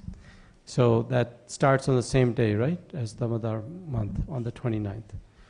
So I think those are the two main things, and I'll have Premrupa Madhavi Mataji and Damodar Leela Mataji explain a little bit more about Damodar month, etc. For the Hindi classes, there is a registration that we require, so that we can plan better. So please, that QR code you can scan. It leads to a Google form. Please register if you want to attend. Okay. So he's zooming it. You can use your phones and like take that picture and like you'll get the registration. I presume there'll be some signs, right? Are there some signs or posters or not yet? That's the file we have made. Okay. We have sent it by temple email. So if Okay. you're not getting the temple email, please sign up. All the information will be there. Okay. We really request you to sign up if you're interested. And there is a suggested donation which is mentioned in the form. Okay. Which will be used for the temple. Nothing for the volunteers. Yeah, and also materials, there's material costs. So please take advantage of that. Our next event will be Diwali / Govardhan Puja. So we're going to host both together on Sunday, November 12th. So please come, invite your family and friends for Diwali and Govardhan Puja celebration on Sunday, November 12th. And details will be forthcoming, okay? So please come. It should be wonderful kirtan, beautiful decorations, association with devotees, some drama, etc. So it will be very engaging. Not last week, I'm sorry. I wasn't here last week. 2 weeks ago, I announced the interest of the temple in obtaining land, specifically land near the Bethany area. Why? Because there's a vast group of devotees that live there, and also those that are interested in having a temple nearby. So it'll be located, the land is right across Sato School, which is just north of the crossing of Kaiser and Springville. So just a couple of blocks from there. So for most of those that are in Bethany, it's probably going to be within 3 to 5 minutes of your home. It's bare land.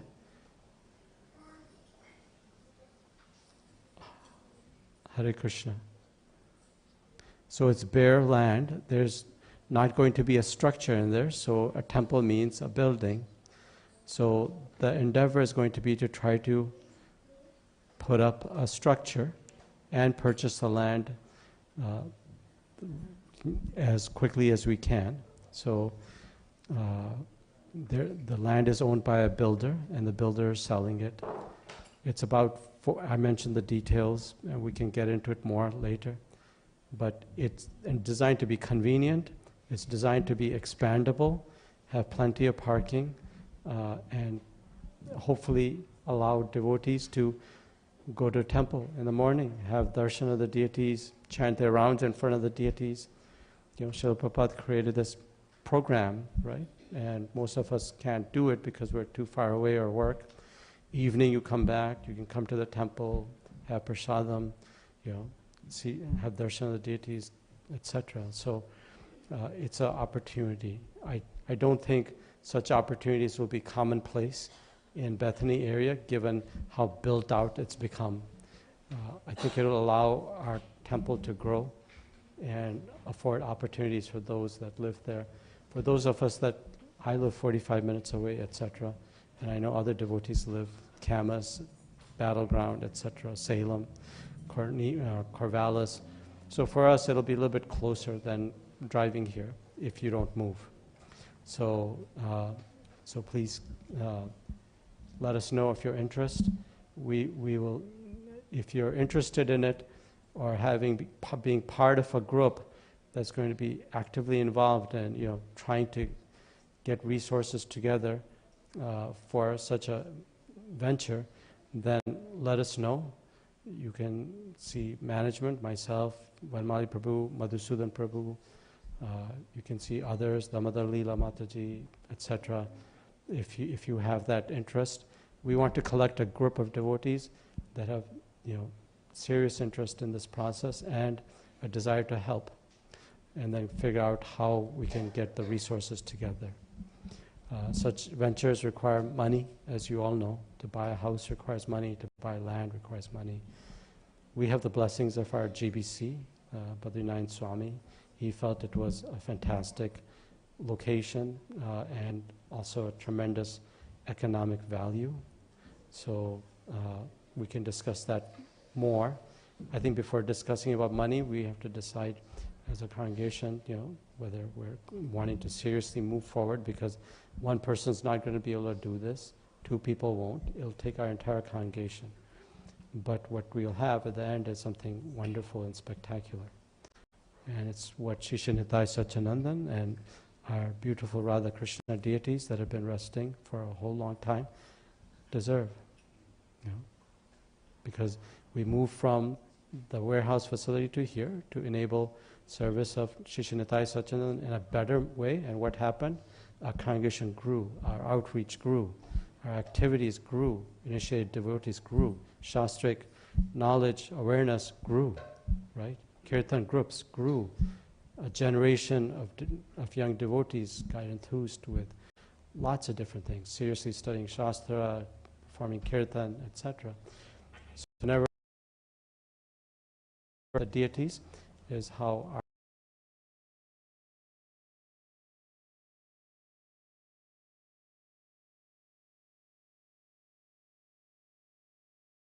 point. It doesn't go that way.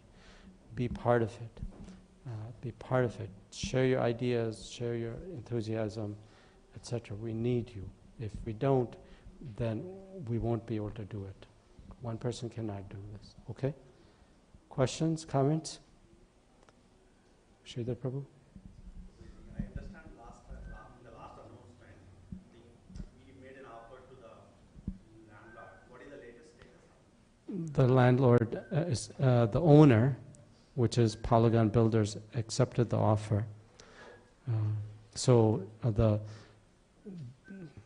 Since I'm being asked a detail, I wanted to first of all put the horse before the cart, which we have to have devotees that are seriously interested in the process, not the fundraising being the thing that goes before the process. So, but I'll provide the detail, which was the land was purchased for about $1.2 million by Polygon Builders. They're a well-known builder in Bethany area, and in 2007, and they were selling it for such. It's about 4 odd acres, give or take. Portion of it is usable, and portion of it will be more like a nature preserve because of the wetland that's on one corner. So they listed it for 1.2 million.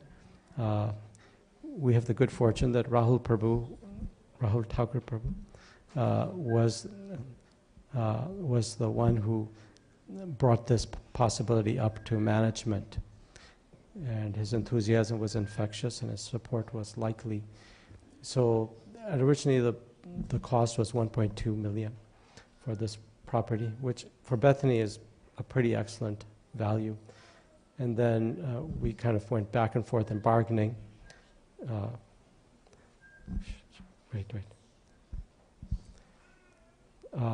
In the end, they agreed to $800,000. So yeah, that's a pretty, I think, decent value, because most people will say 1 acre lot in Bethany is going to be well above that cost. Now we're not going to have a structure there, so we have to build a structure. So the thought process is, buy the land,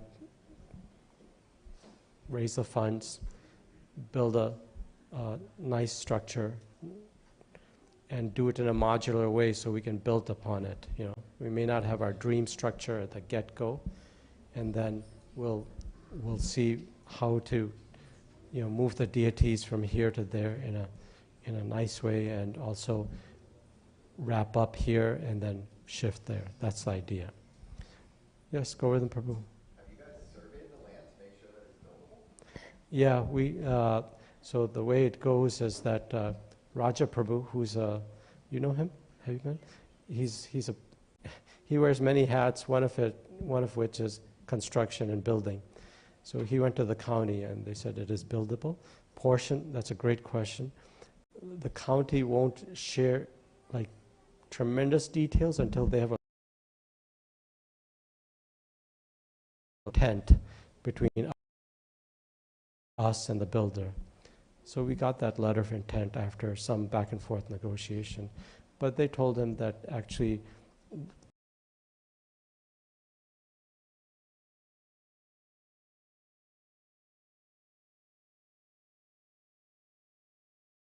and as like R25. But our goal is not to build high density, residences there. So they said, they said that it is possible, but they'll share more once they see our letter of intent. But yeah, it depends on, the desire of Jaisacinandana. Is zoning going to be an issue, etc.? Are the neighbors going to be an issue, etc.? But we have to do our part, which is, say, okay, this is acceptable cost for the land, and that, you can then go to the county, and then they usually give you a 3-month due diligence where you can, where you can kind of work out the ins and outs, and if there's a public hearing, have a public hearing. So it's a lot of work. So that's why we need a group that's going to work together harmoniously and try to help us in this process. Okay. Did I answer your question? Okay. Shripada Mataji?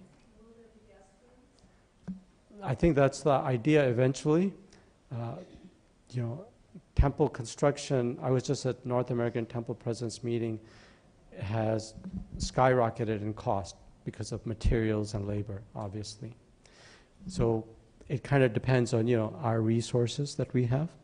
But I think the idea initially is to see what the congregation and the community, not just here but in Bethany, how they're willing to help us, help build a community there, and see what resources they can give, and then by that method decide what kind of structure we can put up there. So there's lots of different ways that North America has really grown in that regard as far as outreach. I mean, as I think Madhagarana Prabhu was saying, something like 900,000 Bhagavad Gitas, distributed, etc. So it's grown in many ways, but we have to see what the community will support too. Okay, so did I answer your question? So yeah, I think the idea would be to have space there for visitors, etc. Because that'll be nice. And a lot of temples do that in their own way. My sense is it's probably going to be modular, where we build one by one, rather than the dream temple going. I hope it's the dream temple right away, but that's the nature of things. Okay, any other questions? I think we're really looking for those that are interested in part of this discussion, to bring the temple to Bethany. Seriously. So we can share ideas and thoughts on how to do it, okay? So is anybody inspired right now? I don't want to put anybody on the spot, but is anybody inspired to be part of this? Madhura Mataji, Shripada Mataji, Sonia Mataji, Sumati Mataji, Megha Mataji, Hare Krishna, Sridhar Prabhu, Vaidagda Madhav Prabhu, Rahul Prabhu, Jainathai Prabhu, Madhusudan Prabhu.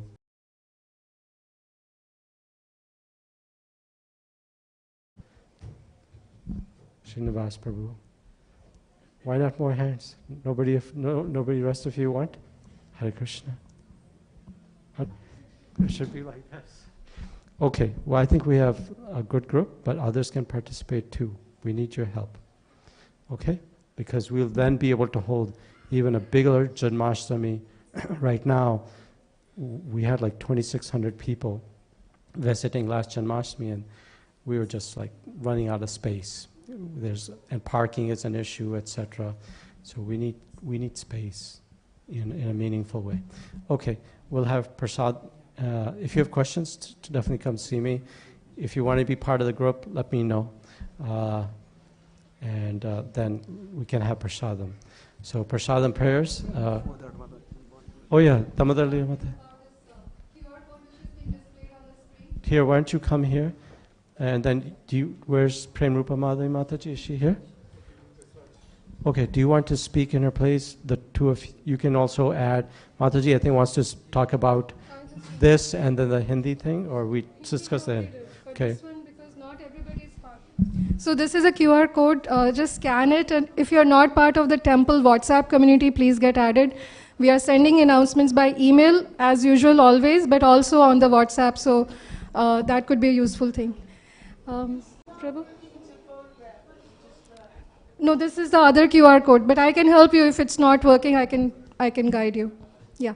For the Damodar program, Prabhu, do you want? Okay.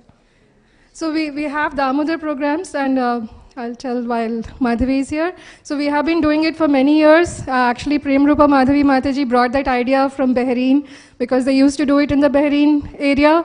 So it's a really nice program. Many of you have hosted. I have also done it. It's really nice. The program goes like you invite a few friends, not a huge group, a few friends, and then some devotees, couple of devotees, like not a huge group, but it's a really small, intimate program where some devotees come to your house and do katha on Lord Damodar, the pastime where the baby Krishna was tied to a mortar.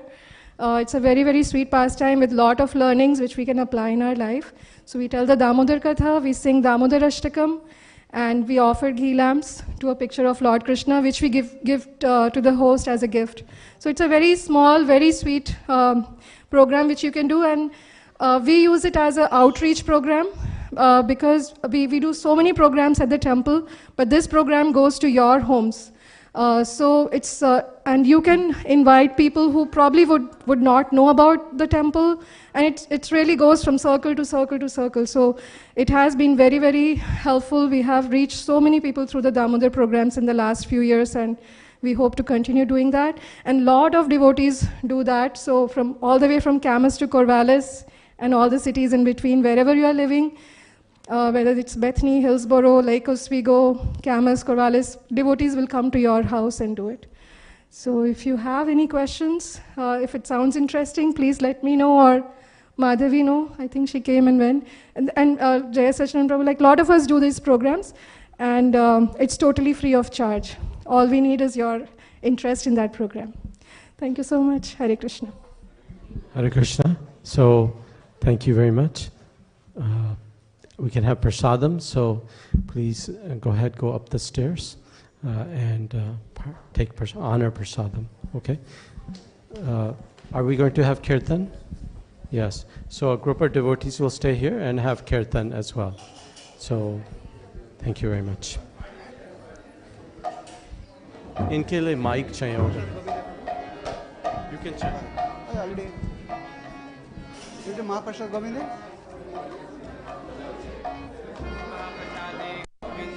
नमो ब्राह्मणे वैष्णवे स्वल्पपुण्यवतं राजन् विश्वासनाय विजायते शारीरा विद्याजाल